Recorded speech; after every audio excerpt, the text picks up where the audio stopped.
हनुमान बेनीवाल जी जब खुद आए तो पहला चुनाव इनेलो से लड़े, उसके बाद बीजेपी से विधायक रहे, फिर निर्दलीय चुनाव लड़े। मेरे सामने जब बात करते हैं कि इतनी बार तो हरा दिया, बार बार क्या हराता रहूंगा, यही मेरा काम रह गया। भाई साहब, चुनाव तो आपने 2 लड़े हैं। 2014 में आप दलालियां कोशिश करी।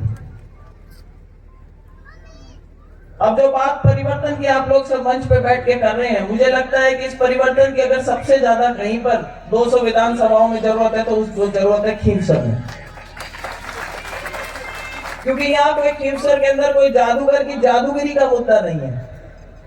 यहाँ हमारे बहुत भरे मन से बोलती हूं मैं कि हमारे समाज की दलाली टाइप की चल रही है। हमारे नेता आज भी आपके जो यहाँ पे विधायक हैं वो बीजेपी के साथ में मिलकर के और विधायक बने। आज जो सांसद हैं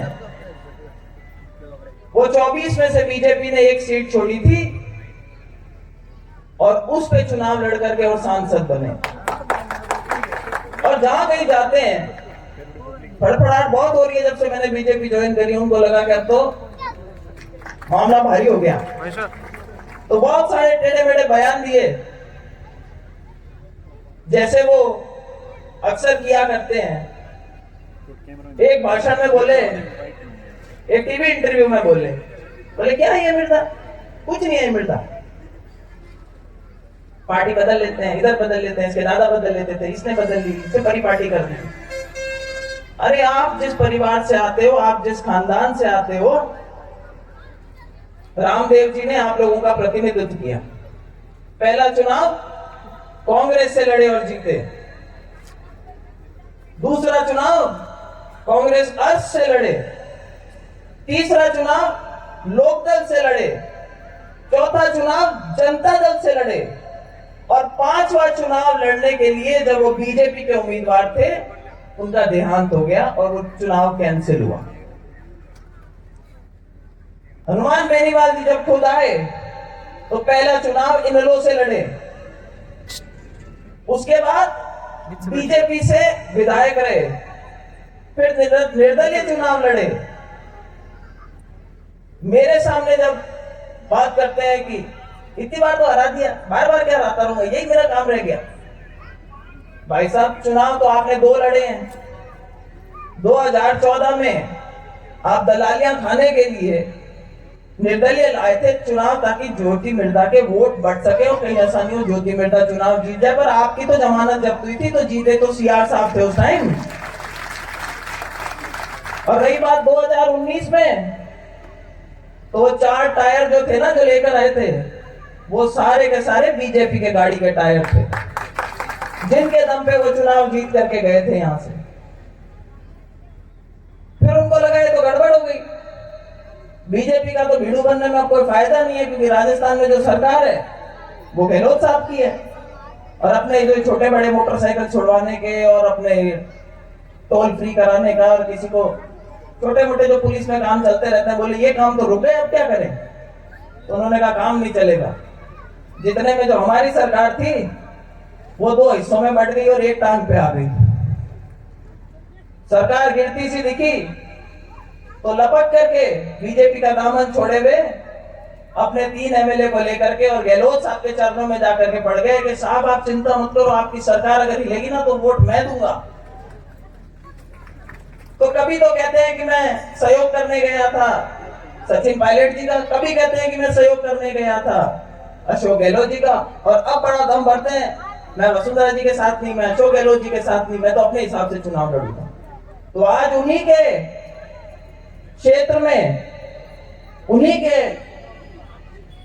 जिसको कहते हैं कर्म भूमि में मंच के माध्यम से ज्योति मिर्धा ये चुनौती देती है कि कांग्रेस और बीजेपी के साथ घालमेल करे बिना आओ और मैदान में चुनाव लड़ो। चाहे विधानसभा का चुनाव हो, चाहे लोकसभा का चुनाव हो, ये जो अंदर की घालमेल की राजनीति है, इसमें आप जो हमारे समाज को नुकसान पहुंचा रहे हो।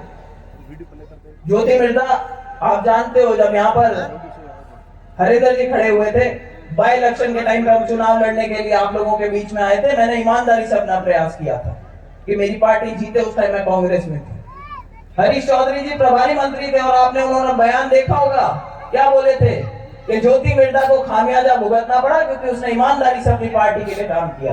माइक की आवाज कम कर दो। और ये खामियाजा सिर्फ मुझे नहीं, मैं तो बीजेपी में आ गई, शायद आप लोगों की बात आगे रख सकूं। अगर आप मुझे ताकत दो, मौका दो, तो हो सकता है कि मैं आपके काम आगे करा सकूं। लेकिन सावचेत रहना है। और सावचेत क्यों रहना है? क्योंकि ऐसी रणनीति कई विधानसभा क्षेत्रों के अंदर रिपीट करने की बात चल रही है। मुझे लगता है कई ऐसे नेता हैं, विशेष तौर से हमारे समाज के नेता हैं, जो लाइन में आए हुए हैं, जहाँ पे दलालियां खा करके और उनको हरा करके, और जो कहते हैं ना कि भाई कोई लीडर ही मत बनने दो। आप लोगों ने देखा है कि क्या पिछले कुछ समय में लोग मुझे कहा करते थे कि भाई बीजेपी ऐसी है, बीजेपी वैसी है। मैंने बीजेपी के अंदर आकर के देखा है, खूब मान सम्मान देते हैं। स्वर्गीय नाथूराम जी को आज जितने भाजपा के लीडर्स ने मान सम्मान दिया है, उतना शायद आज कांग्रेसी भी याद नहीं करते। और मैं बहुत गर्व से इस मंच पे खड़े होकर के कहती हूं कि आज इस पार्टी के अंदर आकर के मुझे एक सेकंड के लिए भी अटपटा नहीं लगता। मेरा सीना चौड़ा होता है जब मैं यहाँ पे बैठ करके भारत माता की जय बोलती हूँ। भारत माता की, क्योंकि हम सब ले दे करके इस भारत देश के अंदर रहने वाले भारतीय हैं। ये कौन सी पार्टी है? इस पार्टी के लीडर कौन है? इस पार्टी के लीडर नरेंद्र मोदी जी हैं। हम तो चुनाव हारे उनकी वजह से, आंधियों में 2 बार घुट गए। हाँ, बीजेपी मैं कह रही हूँ, मान रहे हम तो। लेकिन जो साख हमारे प्रधानमंत्री जी ने भारतवर्ष की पूरी दुनिया में बढ़ाई है, कि जो हमें वीजा देने के अंदर किंतु परंतु करते थे, उन देशों के राष्ट्रपति आ जाकर के और हमारे यहाँ पे बहुत आदर सत्कार के साथ में भारतीय की तरफ और भारतीयों की तरफ देखते हैं, भारत की तरफ देखते हैं। G20 का भी दिल्ली में आयोजन हुआ था, मैं दिल्ली में ही थी उस टाइम, और देखना था क्या दुनिया के कौन से देश के नेता नहीं आ रखे थे वहां पे। तो भाई अगर कहीं पे भारत का मान बढ़ता है तो भारतीय का मान भी तो बढ़ता है। हम भी तो भारतीय हैं, खीर सर में बाद में आते हैं, पर है तो पहले भारतीय। अपने देश की साख बढ़ती है तो किसको अच्छा नहीं लगता? हमें भी अच्छा लगता है। ये किंतु परंतु बातें करते हैं। कांग्रेस एक जमाने में एक अलग पार्टी हुआ करती थी, उसमें कोई दो राय नहीं, उनकी सोच अलग हुआ करती थी। आज उस पार्टी में जैसे बीजेपी में बहुत बदलाव आया, वैसे कांग्रेस में भी बहुत बदलाव आ गया। और मुझे लगा कि समय के साथ में इस देश के लिए अगर मुझे राष्ट्र निर्माण का कहीं काम करना है तो इस पार्टी के इस मंच से बेहतर कोई मंच नहीं मिल सकता। और मुझे ऐसा लगता है कि जब से मैंने पार्टी ज्वाइन करी है, तब से मेरे जितने कार्यकर्ताओं के, मेरे साथ रहने वाले मेरे साथियों के जितनों के फोन आए हैं, सभी ने मुझे बोला कि ज्योति तूने बहुत ही अच्छा फैसला लिया।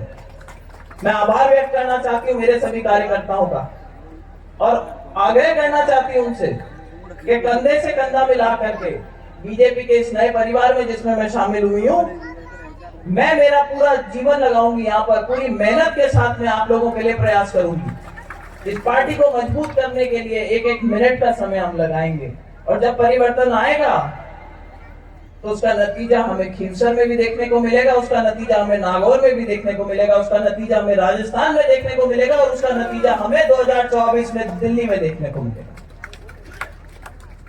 तो जब चुनाव का समय आएगा उस टाइम आकर आप लोगों से लंबी बातें करेंगे, लेकिन इस बार सावचेती रखनी है। सबसे जरूरी एक चीज ध्यान में रखनी है कि भारतीय जनता पार्टी, कई लोग हैं जो मंच पर है जो प्रयास करते हैं कि टिकट में लेना।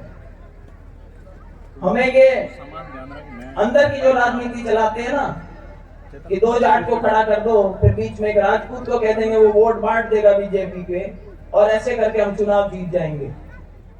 ये जो केमिस्ट्री बिठाते हैं, मुझे पता है कि अच्छी यूनिवर्सिटियों में कोई ऐसे राजनीति नहीं सिखा सकता जितना कि राजस्थान के अंदर, छोड़ो नागौर के अंदर, और नागौर में भी खींवसर के अंदर, वो भी खींवसर में भी थड़ी का आदमी जितना राजनीति समझता है। दिल्ली में बैठ के कोई बात करके निकलते हैं ना, कहते हैं यार टाबर बेटे जल में मानो पानी, तो नागौर को टैंकर को पानी चाहिए। जायो जल में नेता पैदा हुई, तो इस बार हमें ये सजग रहना है और पार्टी की टिकट लेकर के जो भी हमारे बीच में कैंडिडेट आता है, हम लोगों को पूरा प्रयास करना चाहिए। ये जो एक क्षेत्रीय दल बना करके जो हमारे विशेष तौर से हमारे साथ समाज के साथ में जो दलालियां करी जा रही है, जो हमारे युवाओं को बिगाड़ा जा रहा है, जो अवैध धंधों में उनको फंसा करके उनके रास्ते गलत रास्ते पे उनको चढ़ाया जा रहा है, इस सब के लिए रोकथाम हो सके और हमारा जो समाज है वो भी आगे बढ़ सके, मिलजुल के सबके साथ आगे बढ़ सके। आज आपने देखा